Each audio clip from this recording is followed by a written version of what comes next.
Voyageurs, voyageuses, bonsoir. Aujourd'hui, nous nous retrouvons pour la deuxième capsule de 50 nuances d'octet.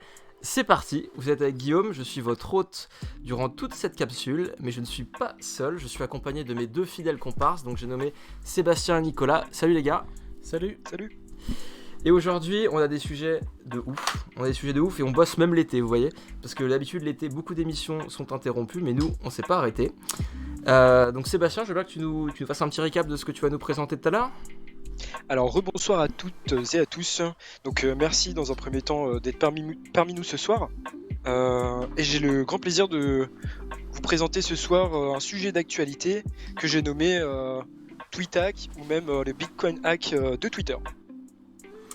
Ok, alors moi je vais vous parler ce soir de ce qu'on appelle les dark patterns à travers des exemples de la vie quotidienne, et l'objectif c'est de montrer comme quoi c'est quelque chose qu'on croise beaucoup plus souvent qu'on ne pense. Voilà, et toi Nicolas ? Moi je vais vous parler de l'OSINT, je vous fais une petite introduction à l'OSINT et un petit cas concret pour voir un peu ce que c'est. Ok, bon moi je pense que les gars c'est parti, Sébastien ? Allez, donc nous sommes le 15 juillet à 22h.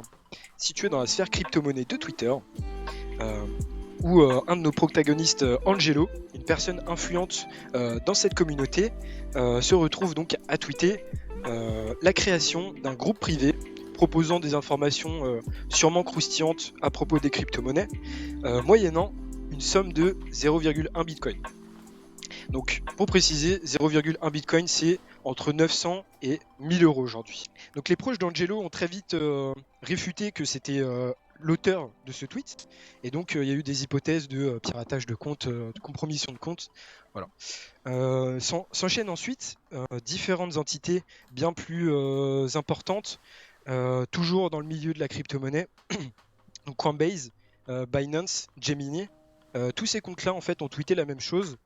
Ils proposaient donc un giveaway de 5000 bitcoins.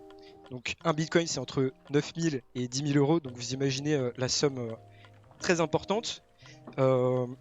Mais cette fois-ci moyennant, donc les personnes en fait donnent un bitcoin et les plateformes leur envoient le double. Donc voilà, déjà là il y a anguille sous roche dans ce genre de situation, dans n'importe quelle situation quand on vous propose ça. Généralement il y a un petit souci, faut se poser des questions.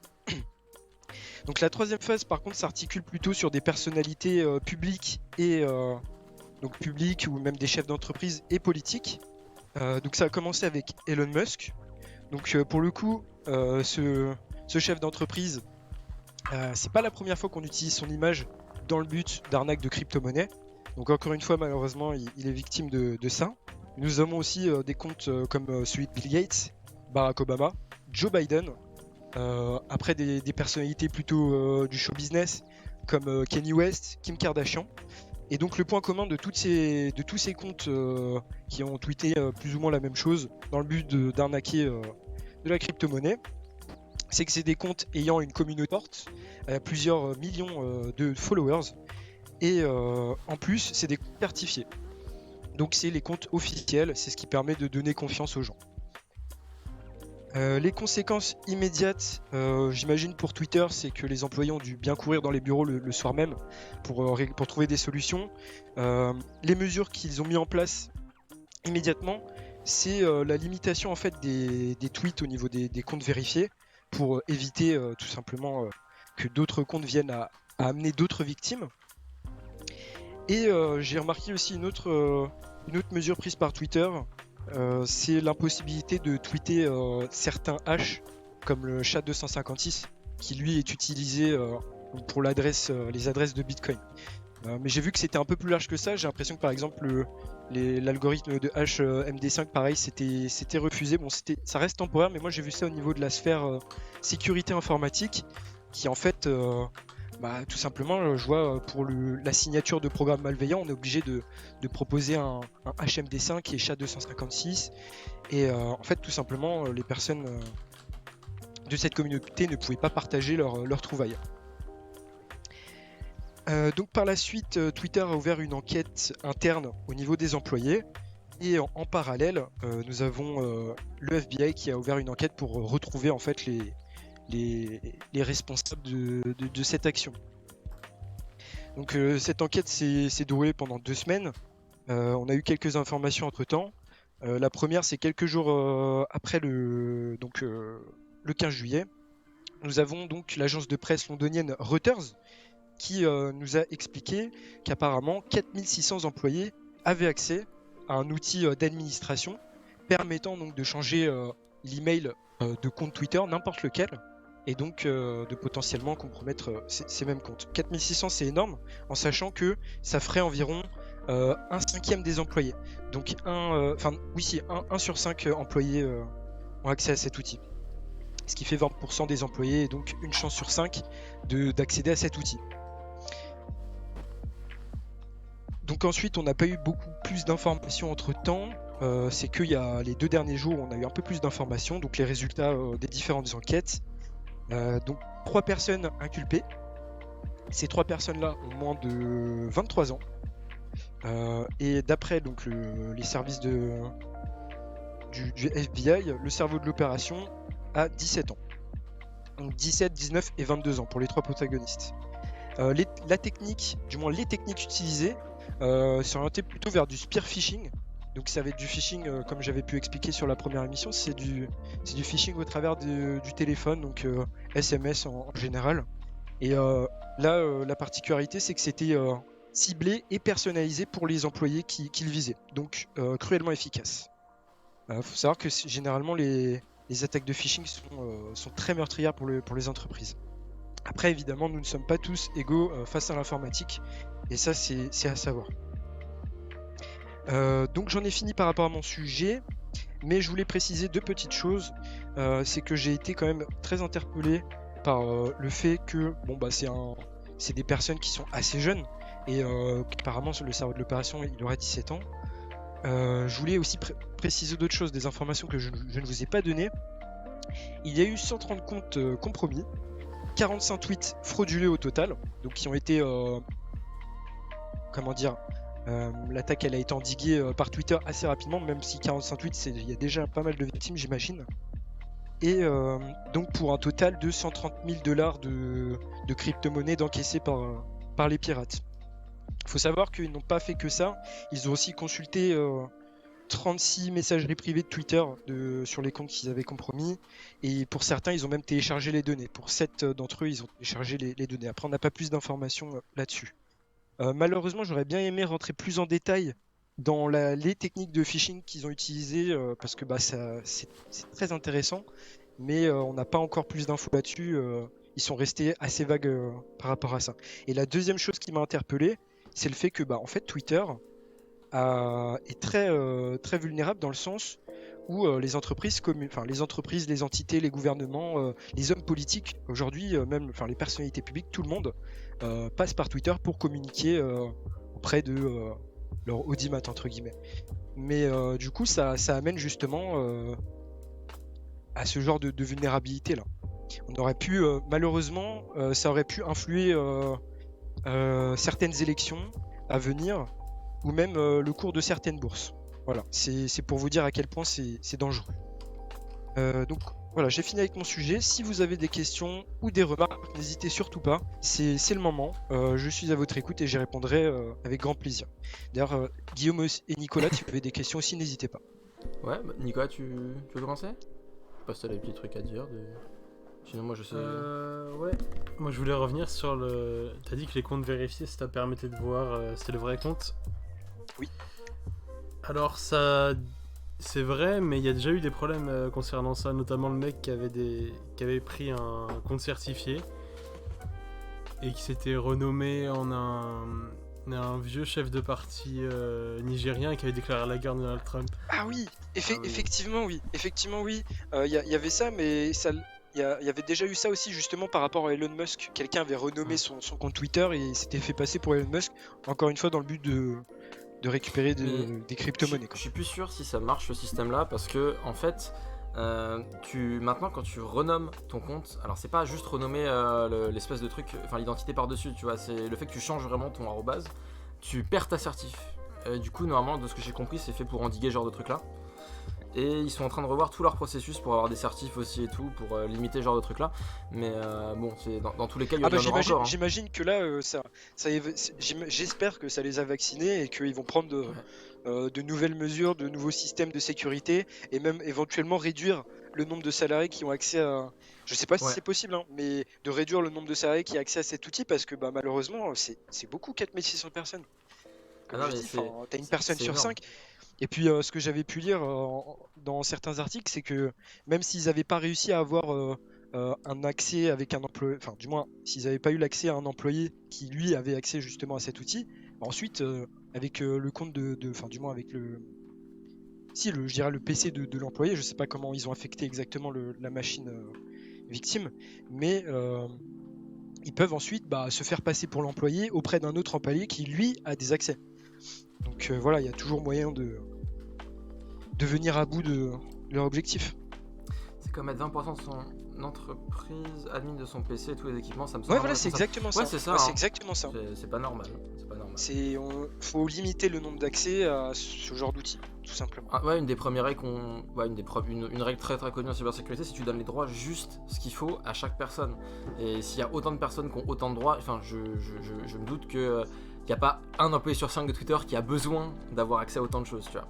Non, c'est sûr. Ce que je me dis surtout, enfin, ce que je trouve ouf quand même, c'est de dire que t'as des mecs entre 19 et 20 ans, quoi, qui sont, enfin, 19-21, 17-21, excusez-moi, qui sont arrivés à travers des techniques comme ça et tout, à faire tomber une énorme boîte. Et je pense que c'est quand même une boîte qui a une forte sensibilité à ça. Ça reste une entreprise un peu, je vais pas dire start-up, mais sensible. Non, pas dans, oui, alors c'est très sensible pour le trafic d'influence, mais je pense surtout une entreprise où la plupart des gens, c'est des gens qui ont l'habitude de l'informatique, tu vois, et des gens qui sont potentiellement peut-être plus... tu vois, entre les mecs de chez Twitter, les employés de chez Twitter et les mecs d'une PME française, je pense que les mecs de chez Twitter, la plupart ont quand même reçu des formations un petit peu sur attention, c'est sûr, et tout, tu vois.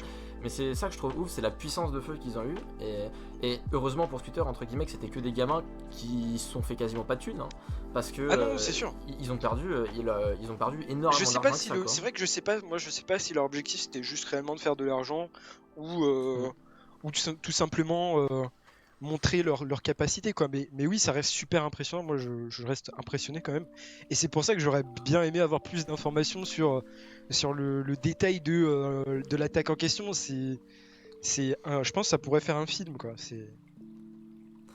Mais bon, peut-être qu'à l'avenir, on aura plus d'infos là-dessus. Et si jamais il y a plus d'infos, je vous les ferai parvenir. Bah, ils sont pas directement sur les serveurs, mais ils avaient le back-office, quoi, donc c'est déjà pas mal. Ah oui, voilà, c'est ça. C'est surtout, ils avaient un outil en particulier qui n'était pas forcément administrateur sur les machines, mais en tout cas qui permettait d'administrer le réseau social.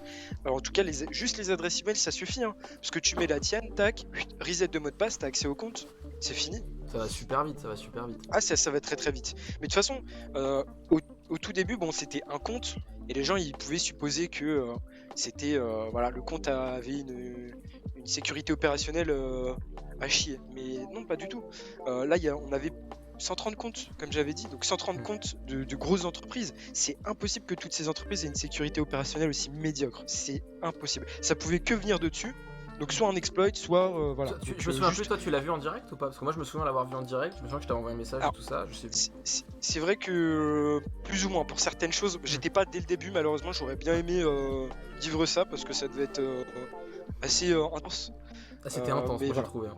Genre tu t'es là, tu vois Twitter qui s'affole petit à petit, puis à un moment tu vois moi qui étais abonné à Elon Musk, d'un coup je vois un énorme tweet d'Elon Musk qui me rend le truc, je fais report, et puis j'étais dans la tête, j'ai fait putain, bon bah ça avance, et ça faisait un peu, t'as l'impression d'avoir le coronavirus qui se spread. Mais il a vraiment pas de chance, il a vraiment pas de chance. Enfin bon, je pense qu'on il y avait déjà eu une histoire comme ça par rapport à YouTube, les mecs avaient réussi à se faire quand même 20 millions de $. Quoi. Mais je crois que les trucs c'était avec Vevo, ils avaient accédé aussi au alors là il y avait vraiment eu un truc où c'était à reset un token je crois, mais ils avaient accès au back office de Vevo, et back office de Vevo t'as accès à plein de chaînes quoi. Ça me rappelle le hack de l'administration de Vevo, ils en ont plein de vidéos. Ouais c'est ça. Ça avait fait peur hein. Ouais, carrément. Moi, je vais pas rentrer dans les détails de ce piratage là, mais c'est vrai qu'il est aussi intéressant. Bon, bah, je pense qu'on a fait le tour. Est-ce que vous avez d'autres questions ou... Enfin, je sais pas. Non, pas ça me rappelle le hack de l'outil d'administration. Ok, bon, bah écoutez, alors moi, du coup, je vais vous parler des dark patterns. Alors... Hop, sur GitHub, il y a un passe en clair dans ça. Ah, attends. Ouais. Ok, d'accord. Ah oui, non, c'est vrai que celui-là, c'était pas la même chose. Ça n'a jamais été changé. Ok. Bon, bah, c'était pas la même chose. Ah, souvent, ouais, GitHub aussi, hein. Ah, je pense, on pourra en parler. Je pense par exemple à... Je pense par exemple à Guillaume qui m'avait trouvé une petite astuce par rapport à VMware pour avoir une licence sur GitHub. Incroyable. Non, mais là, c'est des mecs en fait qui, quand ils codent, ils laissent leur fichier de configuration avec les Ah oui, tokens oui, non, oui, c'est AWS. ça, c'est ça. Et c'est tellement moche. Mais bon, maintenant il y a des solutions. Je crois que si je dis pas de bêtises, je crois que GitHub a mis en place des trucs qui scannent un peu le code et qui vérifient qu'il n'y ait pas trop de tokens, des trucs comme ça. Ils se méfient un peu maintenant. Bon. D'accord. RIP Despacito. Oui, c'est ça, il y a eu Despacito qui s'était retrouvé renommé. Bon. Bon, du coup, alors moi je vais vous faire une introduction à ce qu'on appelle les dark patterns. Donc je vais l'introduire un petit peu par l'exemple. Donc si on en prend vraiment la définition qui vient de Wikipédia, c'est le principe, c'est que tu as une interface utilisateur pour un service. Donc ça peut être un site internet, ça va être tout type d'interface utilisateur, hein. On l'a depuis le smartphone, sur notre PC, sur la borne numérique qu'on va retrouver dans un centre commercial, tout ça. Donc toute interface utilisateur, l'objectif ça va être de tromper et voire même carrément de manipuler la personne qui utilise cette interface. C'est quelque chose qui est extrêmement utilisé au sein des entreprises, mais on s'en rend pas forcément beaucoup compte. L'objectif c'est que on fasse des actions qu'on n'a pas envie de faire, enfin qu'on n'a pas spécialement envie de faire, mais qui vont dans les intérêts de l'entreprise. Donc on va prendre un petit exemple, par exemple avec YouTube. YouTube c'est détenu par Google. Google, leur modèle c'est la publicité. Du coup YouTube a tout intérêt en fait à garder un maximum de temps des gens sur sa plateforme. C'est un principe qui est valable pour beaucoup de choses, hein. Les Facebook, Twitter aussi, leur objectif c'est quand même de capter ton attention et de te garder sur la plateforme. Mais sur YouTube par exemple et Netflix, tu as un système de lecture automatique. Ça va être le principe ce qu'on appelle du fil infini. Donc que tu aies du contenu qui arrive tout le temps vers toi et que tu passes ton temps à te laisser distraire par ce contenu là. Et par exemple, si imaginons que j'ai un petit Valentin qui adore les chats, qui avait qu'une envie, c'était regarder des vidéos d'un chat trop mignon que lui a partagé sa pote, tu vois. Il va cliquer sur la vidéo YouTube et il va se retrouver à passer 4 heures à regarder des vidéos de chats trop mignons parce qu'il adore les chats, Valentin. Et que l'algorithme a continué avec la lecture automatique à lui mettre des vidéos de chats, et en plus avec a continué à lancer des vidéos qui sont recommandées, et en plus l'algorithme YouTube a eu l'idée de de lui sortir des vidéos qui vont lui plaire, hein. Et c'est comme ça que YouTube arrive à engranger à garder ses utilisateurs très très longtemps. On le retrouve aussi sur Netflix par exemple. Alors là ils n'ont pas d'intérêt publicitaire, mais plus tu restes longtemps, plus tu vas être happé par la série, quoi. Et du coup tu vas vouloir continuer et tout, et tu vas passer beaucoup plus de temps que ce que tu avais prévu au départ. Donc, mais ce principe-là, je l'ai évoqué pour la vidéo, mais c'est aussi la même chose sur Twitter par exemple, avec le fait qu'il y a du contenu qui arrive tout le temps, même quand t'as pas créé même quand tu crées un compte et que tu n'as pas encore suivi des gens, tu vas te retrouver à avoir des tendances qui sont créées pour tes goûts. Voilà. Sinon, on peut avoir il y a un autre dark pattern qui est très connu, qu'on appelle l'hôtel des cafards. C'est quelque chose qu'on retrouve par exemple chez Amazon. Le principe en fait c'est de rendre le parcours utilisateur très très complexe pour supprimer son compte. Amazon n'a aucun intérêt à ce que tu partes, hein. Ils ont tout intérêt à te garder pour que tu fasses des achats. Et l'idée en fait ça va vraiment être de te faire chier, si je puis dire, au maximum, et que tu puisses pas supprimer ton compte facilement, voire que tu abandonnes carrément pendant l'opération. Si tu as plus d'un certain nombre d'étapes, s'il faut une demi-heure pour supprimer ton compte, au bout d'un moment tu vas lâcher l'affaire, hein, très clairement. Et donc c'est comme ça qu'Amazon par exemple, tu n'as pas de bouton automatique pour supprimer ton compte. Tu as beau aller sur ton compte Amazon, si tu vas donc quand tu es dessus, tu vas sur l'accès client, tu n'as absolument aucun bouton qui fait référence, ni de phrase qui fait référence au fait de supprimer son compte. La seule façon en fait c'est de faire dérouler 10 milliards de menus qui n'ont pas d'icône en plus pour que tu ne cliques pas dessus. Facebook sûrement doit faire la même chose, hein, mais voilà. Il y a beaucoup de services qui font ça, et c'est tellement chiant que tu vas finir par abandonner en cours de route. Et en fait, sur Amazon, le moment où tu arrives à supprimer, c'est tu dois remplir un formulaire que tu dois soumettre, et ensuite il faut attendre qu'un employé de Amazon accepte que tu supprimes ton compte. C'est quand même fou, hein, je trouve. Voilà. Adobe, je crois, fait la même chose. Il y a beaucoup de services qui font ça. Alors là, c'est vraiment, petite parenthèse, c'est un principe qui n'est pas forcément utilisé que pour les dark patterns. Là, c'était un dark pattern parce que c'était vraiment au niveau de l'interface que c'était conçu pour t'embêter. Mais c'est un principe qui est beaucoup plus ancien et qu'on retrouve par exemple chez les opérateurs téléphoniques. Tu vas chez SFR, Free, Orange, tout ce que tu veux. Je sais que par exemple chez SFR, si tu veux résilier, c'est très très compliqué. Va falloir que tu appelles un service client qui va essayer de te rattraper. Il va falloir que tu envoies une lettre recommandée. Voilà. Vraiment, c'est pour t'embêter. Hein. Donc ça, c'était le principe. L'hôtel des cafards. Je vais encore évoquer 2 exemples. Il y en a un que, voilà, alors là, vous le rencontrez vraiment tous les jours sur votre quand vous faites un peu de navigation sur Internet, à moins que vous utilisiez des bloqueurs de cookies, de publicité, de choses comme ça. C'est les bannières RGPD. Depuis que le RGPD est en vigueur, vous avez des super bannières pour les cookies. Voilà. T'as les bannières qui pop sur ton écran et qui disent « Est-ce que tu veux manger mon grand cookie ?» Et ton grand cookie, comment ça s'appelle ? Toi, t'as pas envie de bouffer du cookie. Hein. Le cookie, comment je peux dire moi, par exemple, quand je vais sur Internet, j'ai pas spécialement envie d'activer tous les modules de tracking, tout ça. Sauf que ça va pas du tout dans l'intérêt d'un journal. Voilà. Et donc, du coup, le premier truc qui va popper, ça va être. Quand toi tu vas arriver sur le site Internet et qu'on va te demander de confirmer, ils vont tout faire pour que tu acceptes. Donc, la première étape, c'est tu as 2 boutons. Un bouton pour accéder aux paramètres, pour paramétrer finement. Ce que tu donnes comme droit, et le deuxième c'est le bouton pour accepter. En fait tu as un bouton tout accepter et fermer ce pop-up pour qu'il dégage au plus vite et que tu puisses vite accéder à ton article, et sinon tu as un bouton pour aller paramétrer, et quand tu paramètres dedans en plus il faut que tu désactives tous les modules des fois à la main, il n'y a pas de bouton pour tout couper, et des fois il faut même que tu ailles, tu as une liste de partenaires, donc des fois il faut que tu ailles dans une autre liste encore, c'est fait pour que tu fasses 5-6 clics et comment ça s'appelle. Et voilà, plus t'as de clics, plus c'est long. Et du coup, vu qu'en plus l'icône, le premier icône en fait quand t'arrives, j'accepte, et de la couleur du site internet souvent, donc par exemple le monde il va être bleu, ça va s'adapter aux couleurs du site, tu vas avoir un énorme icône fluo qui te dit accepter, et si tu veux pas accepter, c'est beaucoup plus galère. Voilà. Ça c'est un exemple un peu pour tromper le visiteur. Et puis je vous donne un dernier exemple, que là on va retrouver énormément sur tout ce qui va être e-commerce, c'est le fait de tout ce qui va être promotion urgente. Donc tu vas sur un site internet, tu as envie de commander un article, et ils vont faire tout pour que tu passes à l'achat très vite.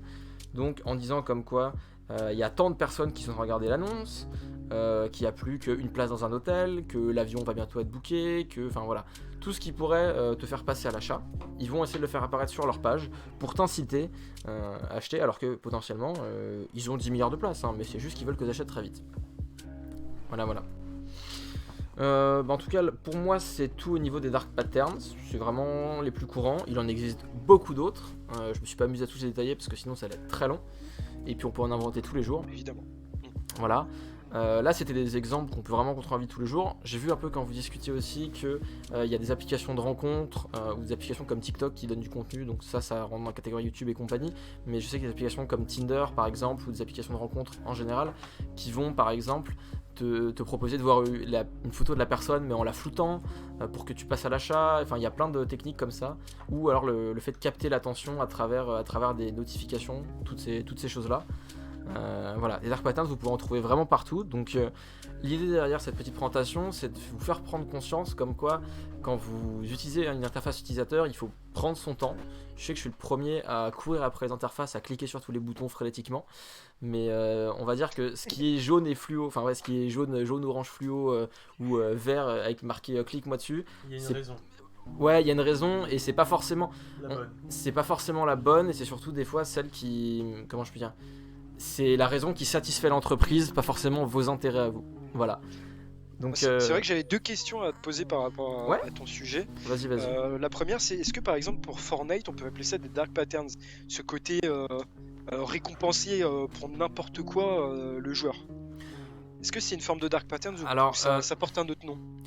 Je suis en train de réfléchir parce que normalement Dark Pattern c'est vraiment l'interface utilisateur, mais au final oui Fortnite, je suis en train de réfléchir pour le peu que j'ai joué, je me souviens avoir vu des trucs flashy dans tous les coffres, non, dans tous les sens. C'est pas les coffres en eux-mêmes par exemple, tu vois, mais ça va être le fait que dès que tu fais une action, tu as ta barre d'XP qui apparaît, qui est jaune côté fluo. récompense en fait.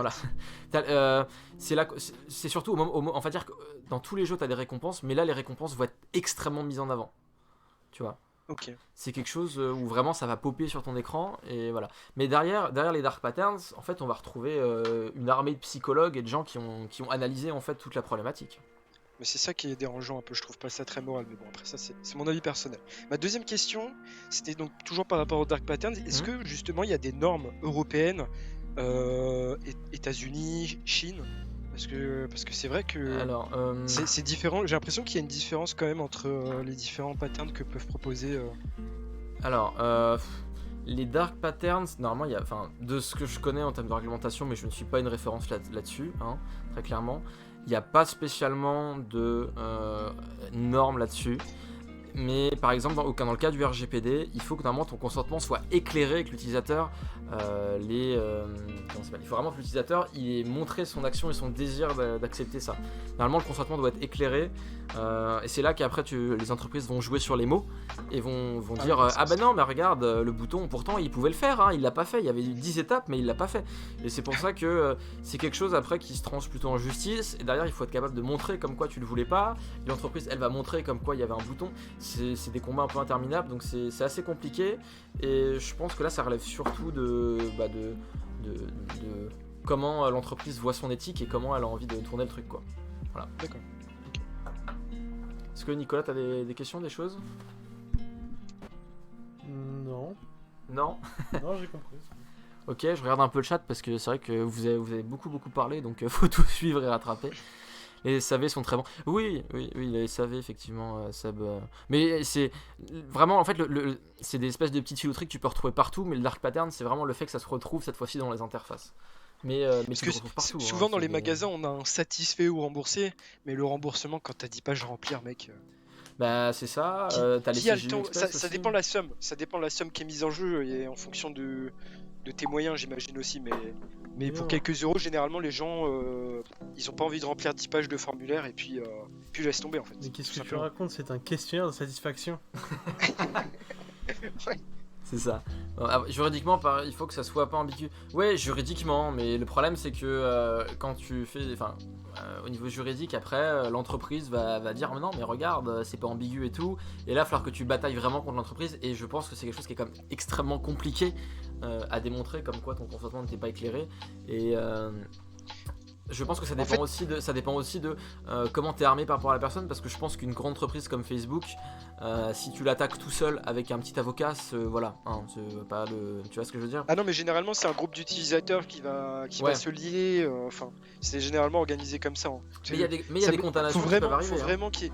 Oui, non, c'est sûr. Mais généralement, tu peux pas attaquer tout seul une entreprise de cette taille-là. Enfin, faut vraiment qu'ils aient fait quelque chose de grave et qui soit prouvable très facilement pour que ça se lance, quoi.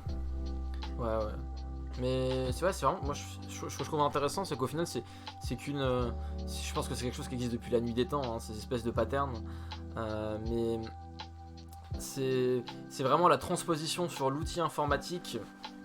Et aussi, tu as une grosse part de publicité, c'est-à-dire que la publicité te fait croire, regardez, le web, vous êtes indépendant, vous pouvez faire ce que vous voulez, vous pouvez devenir freelance, vous pouvez... Enfin, le web est tellement, entre guillemets, dit ouvert, et on vend souvent aux gens le web comme tu peux faire ce que tu veux, mais en fait, t'es pas du tout libre. Même si ton service, tu l'utilises librement, tu l'utilises jamais librement.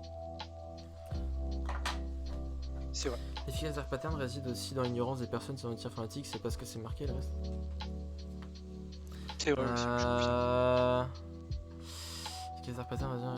Oui, bah effectivement, les personnes qui connaissent pas forcément l'outil informatique.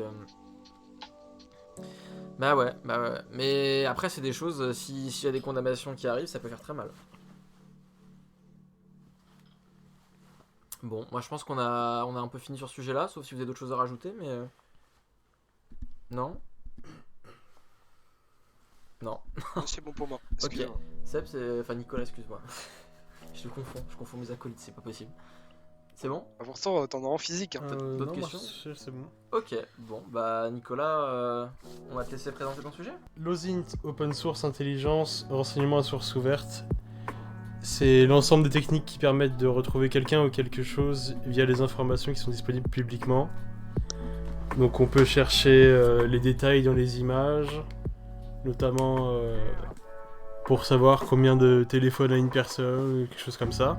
Donc qui utilise l'OSINT? On compte les journalistes sur internet. Il y a les ressources humaines, surtout de grandes entreprises. Donc qui cherchent quand un entretien, etc. Ils cherchent un peu histoire de pas prendre quelqu'un qui leur correspond pas. Et on a aussi les services de renseignement. Donc Géospatial Intelligence ou GeoInt, ça permet de géolocaliser une personne à partir d'une image. Donc avec des outils sur internet qui permettent de voir le trajet des avions. On peut aussi voir la position du soleil en fonction de l'heure. On a des détails, par exemple des bâtiments qui ont des formes spécifiques qu'on peut retrouver sur Google Earth. Donc ensuite, dans l'OSINT, on compte aussi le Google Hacking ou les Google Docs. Donc c'est l'envoi de requêtes. On envoie directement des requêtes au robot qui indexe les résultats de recherche Google. On peut chercher un type de fichier, on peut chercher un site. On peut juste mettre les guillemets pour chercher obligatoirement une chaîne de caractères. On a aussi la recherche d'images inversée. Donc c'est très simple, on recherche une image sur Google. Donc on peut voir par exemple des faux comptes quand on va sur un site et qu'on voit des comptes avec des avis de clients. On peut voir que c'est souvent des faux comptes avec des images trouvées en un clic sur Google. Donc moi je voulais parler d'un cas que j'ai trouvé sur le site de Bellingcat qui est un site de journalisme d'investigation qui utilise l'OSINT et qui fait du fact-checking. Donc ce cas il est écrit par Julien States. Donc en surfant sur Facebook, il a trouvé une pub qui lui paraissait un peu bizarre. C'est une pub d'un joueur de hockey au Canada qui avait soi-disant un problème.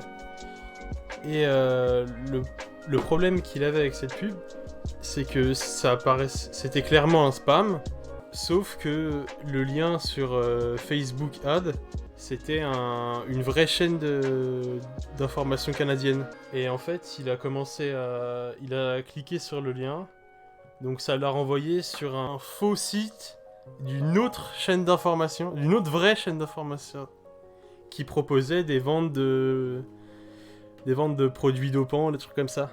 Donc il a fait un petit peu d'OSINT, il a vu les avis, notamment il a fait de la recherche d'images inversées, il a vu que c'était des images sur Google Images. Il s'est dit qu'il y avait un petit truc bizarre avec les sites sur Facebook. Donc il a utilisé un outil qui s'appelle Hunchly pour retrouver, pour faire un petit peu comme un Google Docs, mais un petit peu différemment, un peu plus complet. Avec le Google Docs, il a cherché toutes les pubs sur Facebook et il a trouvé notamment des liens de pubs assez bizarres.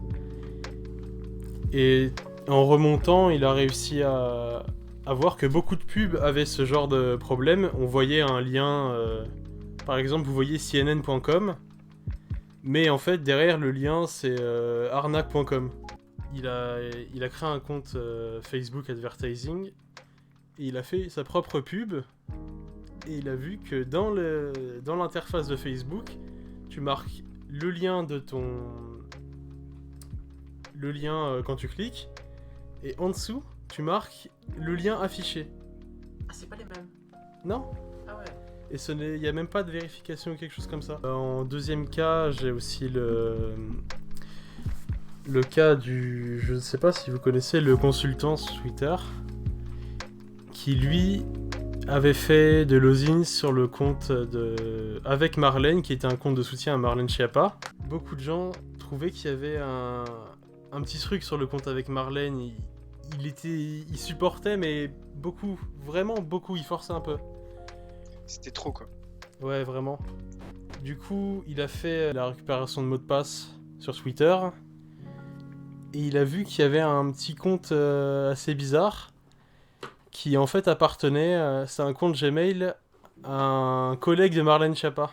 D'accord, donc en fait c'était le collègue C'est ça. qui avait fait le compte. Ok.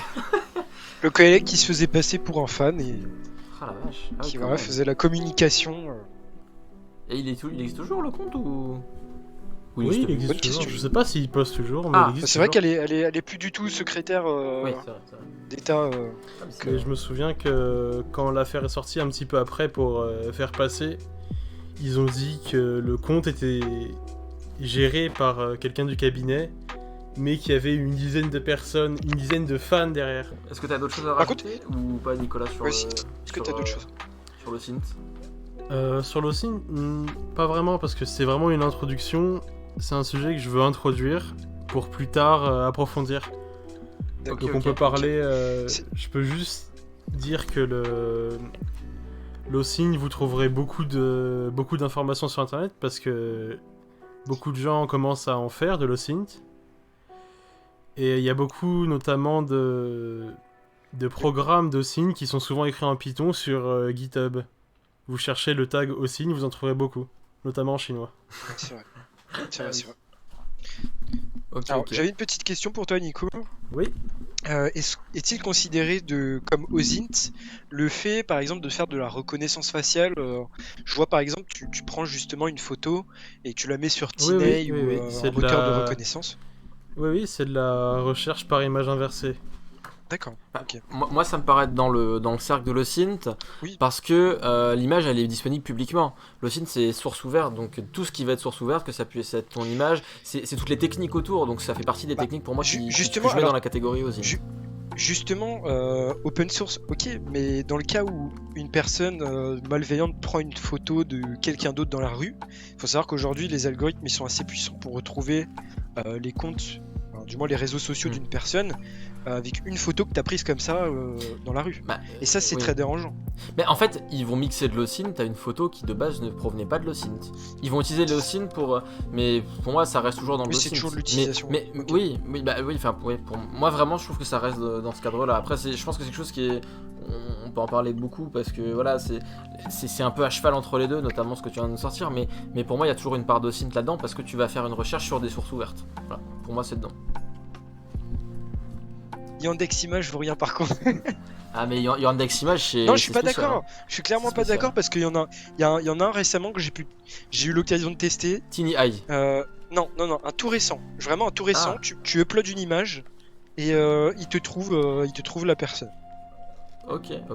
T'as plus le nom? J'ai plus le. Alors, très honnêtement, j'ai plus le nom. Attends, faudrait que je le retrouve vite fait. Je vais essayer. Mais Moi, j'avais vu qu'il y avait un moteur de recherche d'images qui était très puissant pour retrouver une personne. Je sais plus comment il s'appelle, qui a été intégré à Google Images.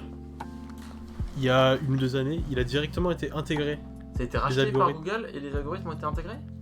Je sais pas comment ils ont fait, mais ils ont fusionné les deux. Je pense que la boîte a été rachetée, connaissant Google, il y a peu de chances. Sûrement, oui. Soit ils Soit l'ont la racheté, boîte, soit l'algorithme directement. Ok, ouais. bon, c'est vrai que Yandex est quand même très efficace. Alors, j'arrive pas à le retrouver là dans les médias, mais c'est vrai qu'il y en a un récent. Yes. Ouais, J'aimerais bien le retrouver. mais C'était l'Holocene, je pense assez qu'on peut faire des intéressant. trucs de ouf. On peut faire des trucs de ouf, je pense. Mais bon, Yandex c'est très efficace. Et moi, ce que je trouve fou, c'est le fait par exemple d'arriver à retrouver, à faire de l'OSINT. Notamment, ça va utiliser, je me souviens à l'époque, pour des youtubeurs qui se sont fait. On a retrouvé leur appartement par exemple, parce que quand ils filmaient, ils avaient un petit bout de. Tu vois, un petit bout de. On voyait un petit bout en dehors de leur décor, genre par exemple, ils font des plans chez eux et tout, puis à un moment, on voit un tout petit peu. À un moment, ils sortent, parce qu'ils souvent ils tournaient à l'époque, ils n'avaient pas de studio de ça, du coup, ils tournaient dans leur hall d'entrée, tout ça. Et en fait, ils arrivaient à retrouver un moment où dès qu'il y avait une vitre, ils arrivaient à reconnaître en fait. Les mecs arrivaient à reconnaître qu'est-ce que c'était. Et vu qu'ils savaient plus ou moins la ville, ils arrivaient à reconnaître où était l'appartement et arrivaient à en déduire quel appartement et quel étage et tout. Et je trouvais ça assez impressionnant, notamment que là maintenant, enfin, ce que tu disais, Nicolas, et peut-être que plus tard t'en reparleras et tout, mais tu disais avec les avions, avec la course du soleil, tout ça, enfin, je trouve ça ultra impressionnant. Et c'est pas là juste reconnaître une Les forme. bateaux aussi. Avec les bateaux, putain, moi je trouve ça ouf. Les bateaux moins souvent parce qu'on voit moins souvent la mer que le ciel. Ok. Souvent on prend des photos, on prend pas le sol en photo quoi. Ouais, je vois l'idée. Mais enfin, moi vraiment je trouve ça impressionnant ce qu'on arrive à faire à ce niveau-là, quoi.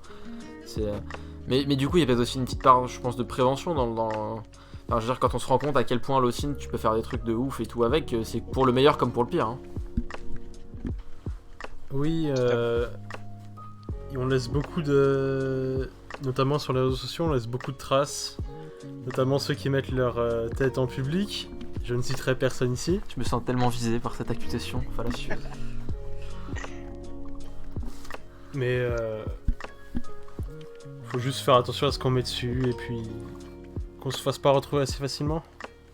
Putain, moi c'est foutu hein. Ouais. 100% on met ma plus de retours sur- 100% on met ma tronche sur Yandex, on arrive à me retrouver. Vu que j'ai plus ou moins les MPP partout. Bon. Oh, putain, ça Alors moi, ce que je trouve intéressant rapidement avec Yandex, c'est, enfin, pour avoir testé un petit peu, c'est que, bon, ok, s'ils trouvent pas, ils te trouvent pas toi particulièrement, bah, ils trouvent des gens qui te ressemblent énormément, quoi. Et c'est assez troublant parfois. Ouais. C'est vrai que t'as refait. Mais je me souviens qu'ils étaient arrivés, notamment ils avaient arrivé à faire de la reconnaissance d'image. Je crois que je sais plus, c'était pas avec Yandex, c'était un. En fait, c'était pour c'était dans la sphère russophone. T'avais un logiciel qui permettait de faire de la reconnaissance faciale qui marchait mais extrêmement bien. Et en plus, qui était couplé à. Comment ça s'appelle? Qui était couplé à du. J'ai oublié le nom. Qui était couplé à Voncad, là, l'espèce de Facebook russe. Et en fait, notamment, il y avait des actrices qui faisaient tout ce qui était contenu porno et trucs comme ça, tu vois, sexcam et compagnie. Et ils arrivaient à retrouver en fait les gens avec leur image. Et le moteur était mais oufissime, quoi. C'était ultra efficace, mais ça marchait vraiment dans la sphère russophone parce que ça avait été entraîné aussi avec les datasets qui venaient de la sphère russophone, quoi. D'ailleurs, qui te localise, tu lui montres que t'es dans une rue avec Maps, c'est ultra. Oui, Google Maps aussi, il note tes trajets. Si tu les actives pas, quoi, mais bon, si t'es pas con, tu les actives. Il y avait aussi quelqu'un qui s'est fait osine par jeuxvideo.com. Ah, le Quelqu'un forum, nommé Usul. Oh, non. Usul qui s'est fait... Enfin... Ils l'ont osine pendant qu'il faisait ses vidéos porno. Donc monsieur sortait les vidéos porno et ils ont retrouvé en fonction de son corps, ses grains de beauté, etc. Oh, c'est vrai que juste avec tes grains de beauté, on peut te retrouver. Enfin, c'est. Ouais. Oh là là. Vraiment la taille, les grains de beauté. Moi, je trouve La que, couleur enfin, de je trouve peau, ça etc. plutôt inquiétant. Oui. Je trouve ça plutôt inquiétant parce qu'on est en 2020 et que, bon, bah, dans 10 ans, ça aura beaucoup évolué tout ça. Et...